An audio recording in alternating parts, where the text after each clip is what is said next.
If this shocked you, hit that like button. It helps more people see this important discussion. And comment below, do you think fear is still being weaponized in politics today?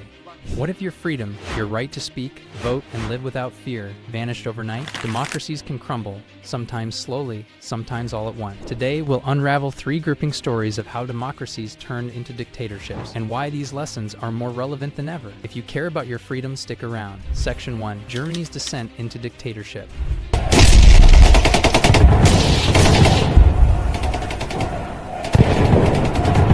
February 27, 1933. The German Reichstag is on fire. Panic spreads through the country. Who set it ablaze? A communist is arrested, and the Nazi Party uses this tragedy to stoke fear of a so-called Red Threat. But here's the twist. Many historians believe the Nazis orchestrated the fire themselves.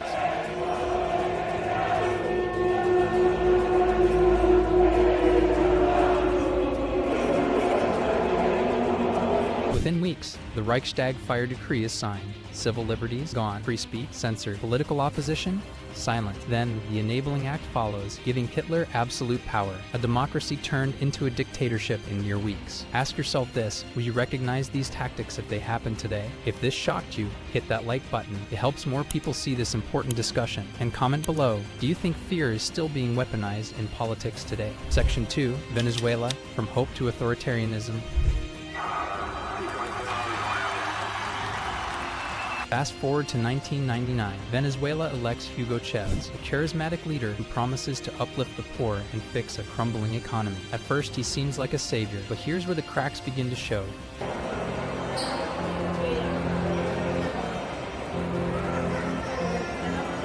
Chávez starts rewriting the constitution, granting himself more power. Judges who oppose him are dismissed, replaced by loyalists. Media outlets critical of his government shut down. Elections continue, but with control over the media and judiciary, can they even be called fair? Over the years, corruption grows, dissent is punished, and the economy collapses. Millions flee. A nation that once prided itself on democracy is now under the thumb of Nicolás Maduro, Chávez's successor. Here's the question: how do you balance hope for change with skepticism of unchecked power? Before we move on, let me know in the comments, you believe leaders should have term limits to prevent this kind of power grab. And don't forget to subscribe. We're just getting started. Section 3. Turkey. A modern-day shift.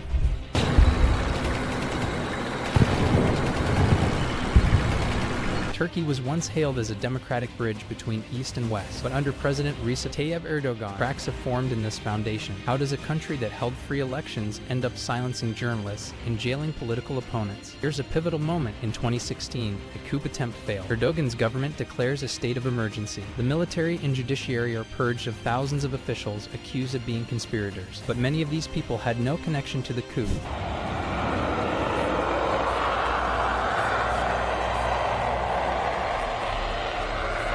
Under the guise of maintaining order, Turkey shuts down critical media outlets and imprisons dissenters. Erdogan expands his powers through a controversial 2017 referendum, consolidating control. So I'll ask again, how much freedom are we willing to trade for the promise of security? If you've been surprised by how fast democracy can erode, hit subscribe now. It's free and ensures you won't miss more videos like this. Section 4. Warning signs in our time. These stories aren't just history. Today, democracies face new challenges: disinformation, surveillance technology, and hyperpolarization. Authoritarian playbooks have evolved, but their goal remains the same: control. Are we paying attention?